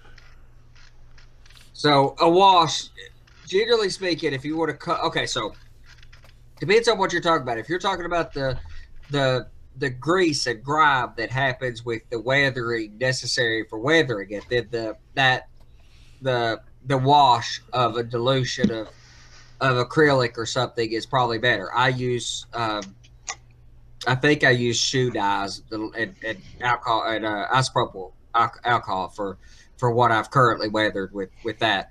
But what I do to color my actual stones is use unsanded grout. Again, a Mike Confalone trick. Cannot claim credit. Unabashedly stole that technique too. Okay. I take the question then comes, Andy. What do you use to glue your ballast down? So the grout comes already with a dry latex adhesive called poly. I got to remember what this is called. I have to look it up. So it comes with a dry latex adhesive. I bought a bag of just the dry latex adhesive that you would put in the grout. So grout is Sand. I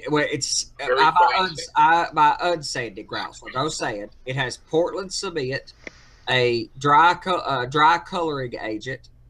So Portland cement, dry coloring agent, a dry latex polymer adhesive, and sand or no sand.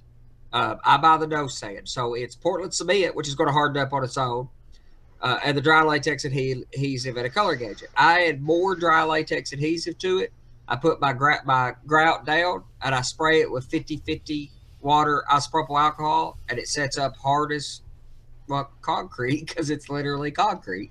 And it just takes water. So there's no glue to float the ballast out like I see a lot of other people do. And I am sold on the dry ballast technique. Okay. So that's your format. Now there's guys that'll use a dilute white glue. Sure.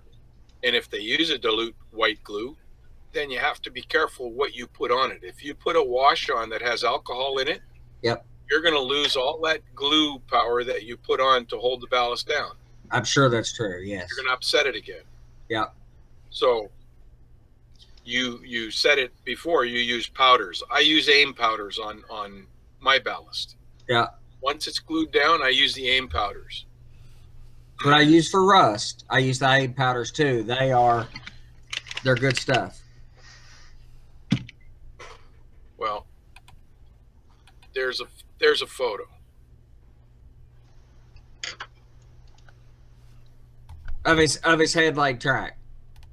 It's not hand laid track. It's been a long standing discussion amongst us, so yep, that's just powders, and that looks great. It's just powders, and all I did before I put any ballast down, I took a can of camouflage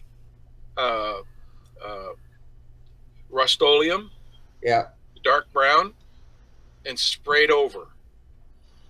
Then I took the paint off the top of the rails, and then I started to put my ballast down, and then used the powders to simulate the grease in the middle and the rust at the rails. That's what I do too. I use that same camouflage paint. I just pre-paint the rails before I spike it down. How you doing, Paul? Hey, John. Hi, everybody. Good to see you all again. And that's the hat for the cold weather everybody's talking about. Man, it's cold outside. Yeah, but you're inside. I know. Oh, you No, like he hasn't thawed out yet. No. That's the downside of smoking. So, hey, I wanted to mention something while I finally got on here. This Christmas will mark my entrance into the hobby of model railroading at 60 years. 1956, I got my first Lionel set around the tree. 1956, I was 3 years old. Wow. So I guess I'm an old guy in the hobby. Yeah. But I'm still loving it. Yeah, man. There's no substitute for the experience gained in years in the hobby. So Yeah, but at this point, there's experience forgotten too. well, there's time. You got to spend time unlearning things. You know, I spent a lot of my first many years of the hobby doing DC with very complicated wiring things, and it took me as long to unlearn the DC crap so that I could, you know, master or get my head around DCC. So Yeah, me too. I'm on the verge of getting the DCC system. That's the only way to go this day and age. If you want to run more than one trade, if you want to run one trade, DC is still relevant. If you want to run more than one, DC is just a lot of a headache. At DCC really makes your life easier. Yeah. Before we get too far along, Train Room Gary put a comment up here. Detroit Mall Railroad Club has 6,300 feet of hand-laid track. Oh. Aw. Who's got 6,300 feet of headlight track? That's Detroit Mall Railroad Club. Oh, the old scale guys, old scale 2-rail guys. Well, it's Train Room Gary. You know it's going to be O scale. Well, yeah, man, they got 2-rail stuff. He's got some videos on his channel of their headlight track, and that's an awesome layout, just in general. But O scale 2-rail is. I was an O scale 2-railer for a while, and I really wanted to do this one in 2-rail. I just don't have the space, and you know, my wife wanted to stay here too, so there was no, you know, we couldn't move out or all sleep under bench work. She wouldn't go for that. I tried. I'm going to Hey, sleep always- under bench work. Yeah. I always said if I won the lottery, I'd get some property, put a building up, and go O scale. And I've thought about whether I would be willing to convert scales in a few years when I build the new house, but I don't know. HO scale has got a lot better in the last, you know, when I did O scale 2-rail and kind of got out of HO, it was about 20 years ago. And there were still issues with the HO scale steam locomotives, especially with brass equipment, etc. And O scale just ran so beautifully. But I will say HO scale runs pretty good these days. So. Yeah, N scale's getting better. Oh yeah. N scale's getting better. I thought N scale was dead. Well, I'm sorry. I've been listening to Lionel Strike podcast on the road here lately. So no, N scale's probably the future of the hobby, realistically. But I do love the joke. listening to Lionel Strang. That's what. I know that's what I just said. I've been listening to him lately. I love the joke of it. Realistically, the future of the hobby is probably N scale, though. I like to think I so. wouldn't go that far, but That's where a lot of the growth's going to be. We live in smaller places, smaller homes these days, that people have less room and less time and money to dedicate to building a railroad, and you can do a lot in small spaces. And N-scale runs pretty good these days. So, but sound still suffers. There's some still basics of physics that are problems with N-scale when it comes to especially sound. It's really hard to get the speaker sizes necessary for good sound at N-scale. What's your experience, Bob? What do you got some sound equipment?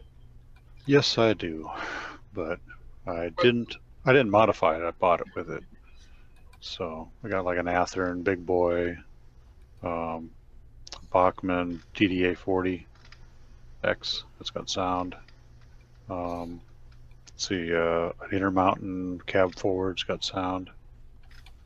But other than that, I don't have a whole lot of sound things because they're just they take a lot of weight out of the engine, so it doesn't pull as much. But I'm waiting for the stuff to get smaller. in the steam, they usually put all that stuff in the tender. So Yeah, you yeah. don't lose weight there. But in the diesels, you're right.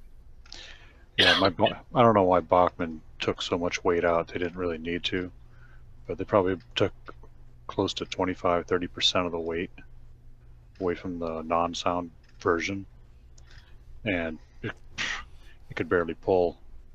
You know, the same train that I had with the non-sound, the sound one couldn't even pull it on a level track. And I was like, really? What's the deal here? And I started weighing it, and like, oh my goodness. And then look at the schematics, like, why they take that big chunk of weight out of the bottom? They got plenty of room for the speaker. No, I don't know what they're thinking, but kind of lost me there. Yeah, we got up here. Ari said, alive and well, in scale all the way. And DW Cobb 43, I didn't recognize you. How you doing, Dave? It's been a little while. He's Z scale over in California. SHA Railroad SHA said 3D printed 1 to 160 is incredible. And White said, well, Andy, sound in HO doesn't match the real thing in prototype.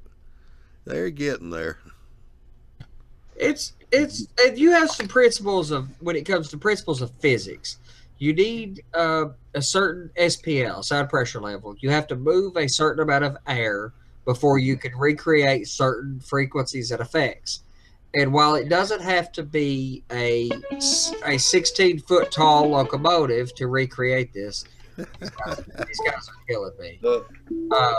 It doesn't have to be 16-foot high locomotive to recreate certain sounds. It just has to be able to recreate the frequencies. And you can move enough air.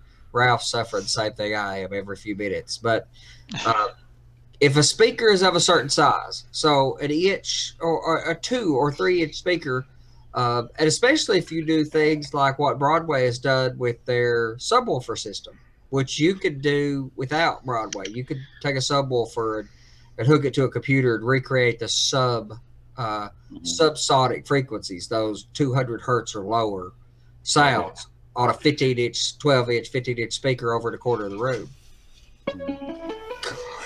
Well, that's what you get for being so popular, Andy. Time to just turn your phone off. It's the Arduino question of the day. But yeah, the Broadway Limited, they're coming out with sound in their N scale, SD70 Aces, which are coming out this year. So that they're going to be Paragon 3, so they can hook up with their sound subwoofer system as well. So a lot of increases in technology going down to the N scale side now. Yeah.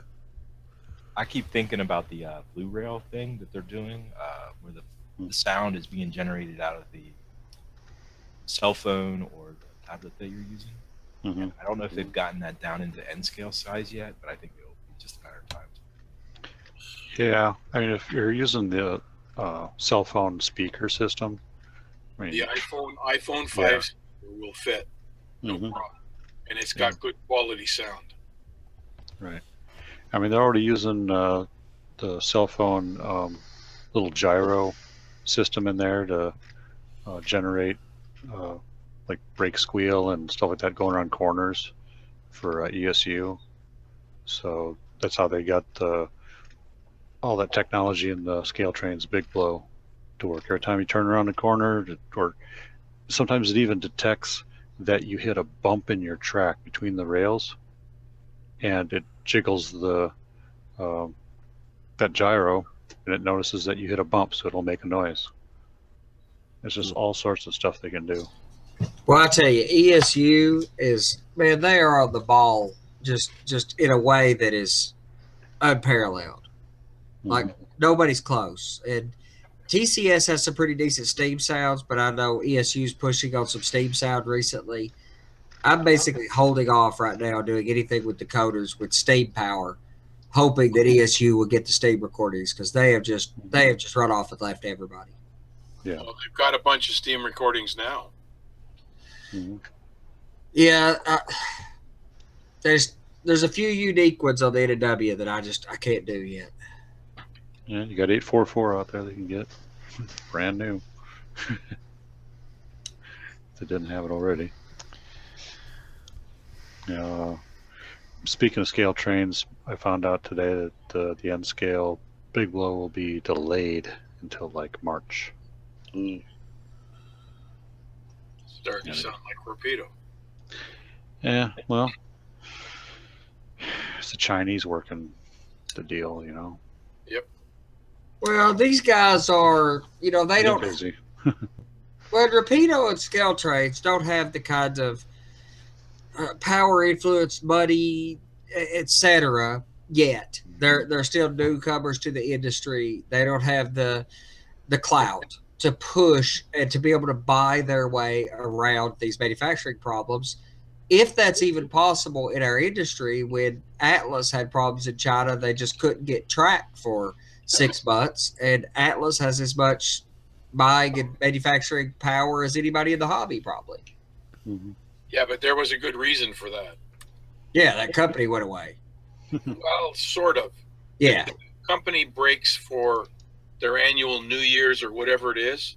yeah. And when the employees go home, only half of them come back. And when they don't have a full staff, they can't. So it was over a year that they didn't have any stuff. So Atlas decided, well, we're going to take our track and we're going to create our own, take all the equipment to make this stuff, and we're going to put it in our own factory. Yep. They didn't realize they didn't own it. The Chinese do. Yeah, Chinese government has some real strict controls. I actually found out a lot about that information when Scale Trades published the videos about setting up their company in China. You buy the equipment. If you're going to manufacture over there, you buy the equipment, you put it in a leased building, and you hire people. However, the Chinese government will never let you just do whatever you want with the equipment that you've purchased and owned over there. They still maintain an amount of control over it. Mhm. So they bought it. They thought they had the equipment, but it just doesn't work the same. It's not yours. Not really. You bought it, but it stays here. Yeah. Because you're not taking our technology. Wait a minute, you're stealing ours. What the hell? And they don't. What do you think taught you how to make this crap? Yeah, Well, we they don't got a understand. comment. Got a comment here from Train Room Gary. You were talking about snow on your layout. How is snow done so I could remove it on a warm day? Vacuum cleaner, I guess you could do it about any way if you just want to vac it up, but I don't think you'd pick it all up. Yeah. no, probably not. Now, Mike Confalone's technique for doing snow is to use the white version of this. This is Floral foam. florist foam. Yeah. Not even the same as that foam. It's different. But it's white. And that's brittle. The stuff he has is very soft. It's the wet version, then. They make this forest foam in two versions, probably a lot more, but there's two versions mainstream available. One's called dry forest foam, one's called wet.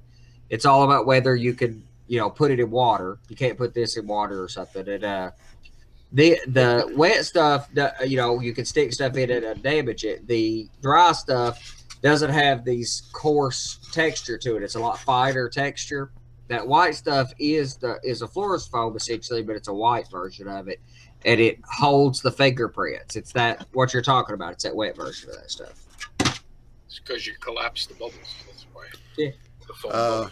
Jay has got a comment up here. Thoughts on Broadway Limited Rolling Thunder? I'm not going to do it because you can only do Broadway limited equipment with it. And I think the effect is incredible.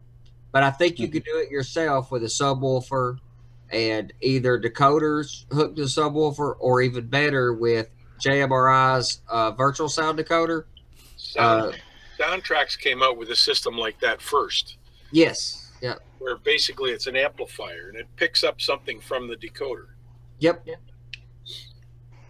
And you could do it. You do it yourself. You could take the virtual sound decoder of JMRI, output through your computer sound card, and run it to a subwoofer.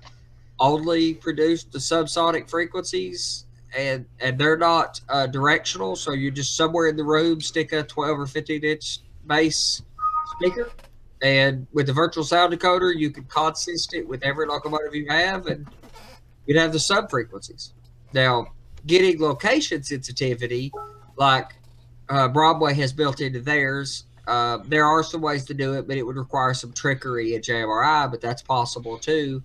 But you would only need that if you had a fairly large layout. So when I build a much larger layout, I'll do the same thing. I'll put subwoofers in, and I'll use some JMRI logic for location sensitivity using signal detection and RFID and such to keep the sub frequencies in the correct area of the layout. But you can do it yourself. But I mean, if you only have Broadway equipment, then It's really good stuff, but I don't just want it on the locomotives I have that are Broadway limited. I want it on the other stuff too.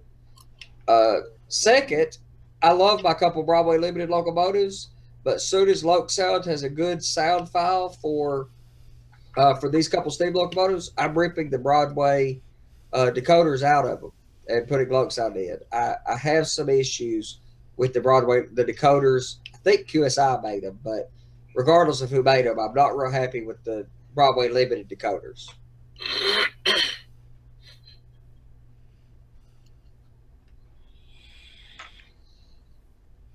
Which is a shame. You spend $500 on a locomotive, it ought to have pretty doggone good decoders, but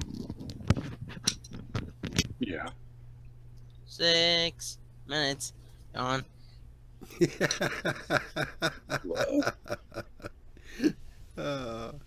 There's my timekeeper.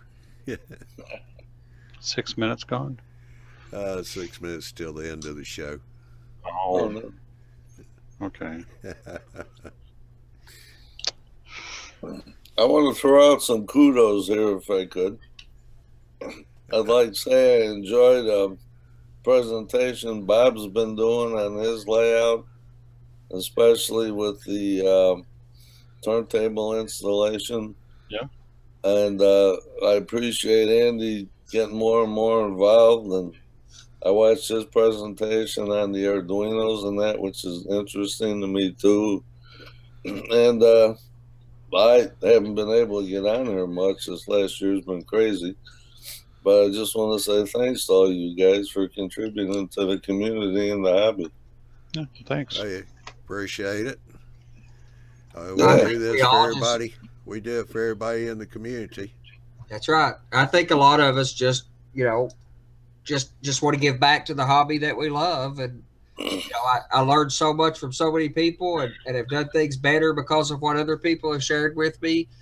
And I hope, and I'm glad to hear that the Arduino presentation was not, that was received pretty well, because I think that's a very capable thing that people should not be as scared of as they naturally would be, because of what it seems like it's not that hard. And I'd like to drop the same kudos to Bob too. I really enjoy following your videos, brother. Thanks. Trying to make the 7th part of this turntable one, but Christmas getting in the way. Yeah, that's life, man. It's always getting in the way of the railroad. Yep. Yeah, the Redneck Railroad. Hi, guys. How do I tell what code track I have? Code 80 versus code 100 is the measurement of the rail itself. So how do I measure it? Dwight answered back, calipers.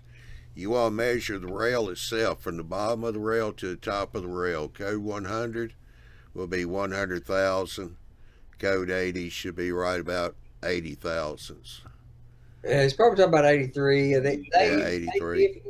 They differ a little bit, but it'll be close to 83 thousandths, close to 100 thousandths, from the bottom of the foot of the rail to the top of the head of the rail. Yep.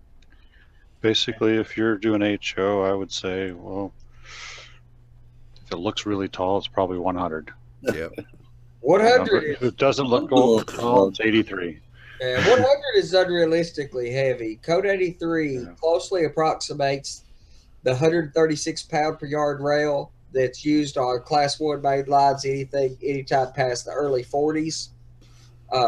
If you're modeling even in the 50s, code 70 would be pretty accurate for a lot of that. But on my particular railroad, they run 136 pound rail from the 40s on pretty much everywhere, including yards. So I use 83 almost everywhere.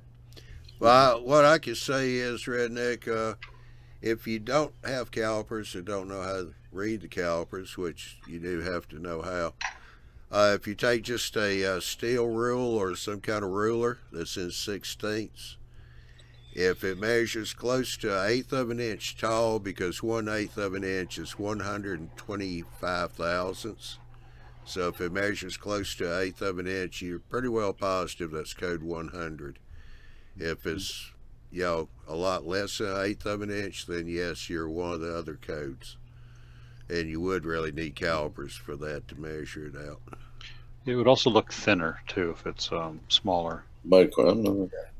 And Code 100 tends to have a slightly unrealistic profile because it's typically used, since it's kind of an unrealistic rail size for HO anyway, it tends to have a fairly thick web, the center section of the rail, whereas 83 tends to have a fairly thin center web. But it also depends on manufacturer. So Atlas tends to have a fairly thick center or web on all rail, whereas Micro Engineering's web is fairly thin on all rail sizes. Yes, Redneck, you want to measure from the top of the rail down to the bottom of the rail, from top to bottom or bottom to top, whichever. Also, if it's Atlas track, this might make it easier for you too. If it's Atlas track, if the ties are black, it's Code 100. If the ties are brown, it's 83. Yeah.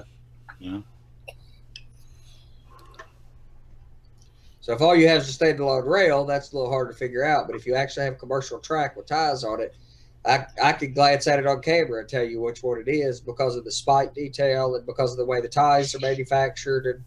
And the spike detail on Code 100 is quite large and unrealistic. The spike detail on 83 is much better. The difference in color of black to brown, there's a lot of other differences that most of us in the community, if you hop on a hangout, could probably look at and tell you what it is. Good night, IB. He's definitely leaving tonight, and I read the whole post. So, good night to you, IB. I hope you have a good week. And yes, we'll be glad to see you next week. Yes, sir, brother. I'd love to talk L&D and stuff with you anytime. I enjoy those railroads that you're a fan of, as I am. Mm-hmm. Hey, Andy. Sure. I got some of these physical issues. So I got a friend from the local club that's been helping me on the layout, building things, stuff I couldn't do on my own anymore. And he turned 70 last month. He's moving to Michigan, be near his sister. So I'm going to lose my helper, but he won't have room in his new house for layout. He's been selling some stuff off, and I bought a bunch of Pico turnouts off of him. But he also mentioned he's got the easy DCC system that he's looking to sell. And since I'm toying with going to DCC, I'm wondering what you thought or knew if that's, a fairly decent system or not. I think Easy DCC from CVP Products, I think they're out of California, but CVP Products, I think that's an exceptional system that doesn't get nearly enough credit in this community or nearly any community. It used to years ago, but it has lost a lot of popular following due to the success of Digitrax and North Coast Engineering or NCE. I think those are all three great systems, but I think you have to, if you're going to talk about the great DCC systems, you have to put CVP's Easy DCC system up there. It's an exceptional system. Oh, that's good to hear. If I was going to do this cold, I'd probably get NCE. Sure. And that's what Joe Fugate had years ago. Yep. And he wanted to go wireless, and I guess it was cheaper for him to switch to Easy DCC than to get the components he needed for his NCE. Well, see, most people were using that system back when Wangro System 1, which the guy who was building the Wangro System 1, when Wangro decided to get out of the business, that gentleman went and built what he was building for Wangro. He went and marketed it as North Coast Engineering. And I think that's my favorite system. Hands down, I love NCE. It's easy to use. It has every feature I can imagine. It's well supported. I believe in the company and what they're producing. It's my favorite. But I think that NCE, Digitrax, and CVP are all on an equal footing when it comes to the actual quality, and it's just about and the actual capability. I think it's just a matter of preference, which one you want. Mm-hmm. Now, if you go compare Bachmann or MDC Prodigy system, MRC's Prodigy system, or some of these others, I think Digitrax, NCE, and CVP are far and away better systems than any of those other competitors. And I think they've run off and left the forebears of the industry like Lens that hasn't advanced. However, if money is no object per se, it is always an object, but if you're willing to spend the extra money and you're not worried about compatibility with other modelers as part of a club or something, then I think ESU's DCC system, which it's actually more than DCC, it's a layer on top of DCC. It's more proprietary. I think that is an absolutely incredible system. That's absolutely the best thing coming and going. But you have to fully buy into that system. You got to fully commit to it. It's also 3 times the price of the others. Yeah, That's why I mentioned it. Price has to be no object $800,000. to you. Yeah, price has to be no object because it's up there. Yeah. So all things, putting all things to bear on a decision, NCE is my favorite, but I think CVP's system is just first class. That's good to know. Thanks, Andy. They got good wireless throttles, good small wireless throttles with a nice knob on them. They're just a nice throttle. I'm old school to the point that I like to have something with a knob on it. Sure. I know you're a fan of the what on your phone you use throttle somehow. Yeah. But I'm old school. I want to go with something with the knob. I would like to have a knob, and I'm actually really interested in the DCC system that I'm using that you build yourself that some other people have put together. I didn't invent the doggone thing. I just built it off the internet, so I can't claim that much credit. There's a guy, Dave Bondar, who has built a wireless handheld throttle with knobs and buttons on it for that system that I will probably build some of. There's a lot of people that I would hope to come operate my railroad in the future, and they're not going to want to use touch screens. And I would also like to be able to operate my railroad without having to look down at a screen to do it. So I too would like to have the knobs. Just using an iPhone to do it instead of the knobs has been a trade-off I've been willing to make so far. But I would like to have the knobs. I would. So I think it was Easy DCC. What is that? Keith Gutierrez came up with it many years ago. It was a project you built yourself. It was a model railroader. Yeah, and actually years ago, Model Railroader had the handheld throttle you could build. It was DC, but I built those in a little, Radio Shack project boxes like you used to be able to get for all this stuff. And I built my own little DC throttles. They were great. And they did have a DCC system you could build yourself back years ago. It's quite involved. And I looked at that too, but I was doing my armchair years at the time. So I never built that then, but I did a lot of armchair years. I'm still doing it, kind of. Yeah, I mean, well, I tell you what. I only a couple years ago decided to get active again. Yeah, me too. Well, I tell you what, we done pushed the envelope again. I'm surprised my timekeeper didn't come in and tell me I'm overrun. They're gonna fire you again. By the way. Yeah. IB also left the last comment. Arduino is an incredible platform. It's powering my Walther's four-way stoplight, as well as my real GRSSC signals in the backyard. Sky's the limit. And with I was stuck under the table. I've been there. All right, I'll dock you 15 minutes. Anyway, I want to say thank you to IB. He was a newcomer tonight. Scott, appreciate you coming in too, and then coming on the panel also. Also want to say, Ari, it's good seeing you. North Star and Joe G, Vinny, the Redneck Railroader, Train Room Gary. Just to mention a few. I know I'm going to be missing a bunch. DW Cobb, 43. And some guy named DeBob from DeBob's Man Cave. But anyway, I want to say thanks to all the viewers that have been in tonight and all your comments. I want to thank everybody on the panel. Like I said, Scott, he's a new guy in here tonight. DeBob, Ralph, Paul, Newcastle. Hogs was here earlier, but he dropped a comment that he was having video problems. So, and Andy, always good to have you here. Yeah. That's debatable. But anyway, hopefully somebody has started up a after show hangout. So anybody interested, you can go back to the community page, and that should be near the top, and you'll be able to get in on the hangout and continue the conversations if you like. Those on the panel, we stick around for a few minutes after the show, but I have to run everybody off so I can get everything shut down. But y'all can hang around for a few minutes also if you want to.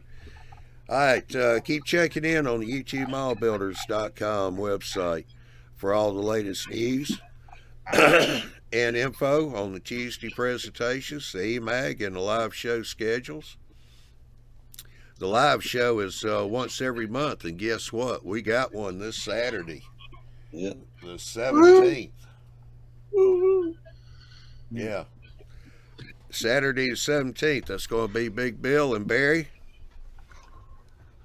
And I'll be honest with you, I'm not exactly sure. I forgot to look at the website, see if they put anything up for the topic for the show tonight. But you know Bill, he's always going to have a good show for you. So you want to tune in for that this coming Saturday. The EMAG is bi-monthly, comes out every other month. It's been out now for about a month. The next issue is going to be in January. It always, JD and his fine crew try to put the magazine out right around the middle of the month, you know. So you want to keep checking for that. That's their date that they shoot for. Tuesday presentations now are the second and fourth Tuesday of each month.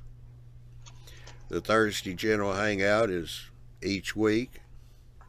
You can go to the website, sign up for the EMAG, so when it does come out, you'll get an email notification where you can download it. It is a PDF file, so that way you can download it on a variety of different platforms to be able to read it wherever you're at. Doctor's office, wherever. I don't suggest reading it while you're being pulled over by the local law enforcement, though. Probably why you're being pulled over. Yeah. Plus,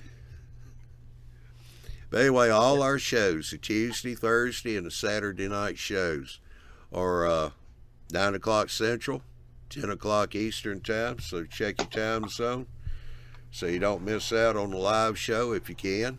But hey, if you do miss out on the live show because you're working or you just overlooked the time, that's okay.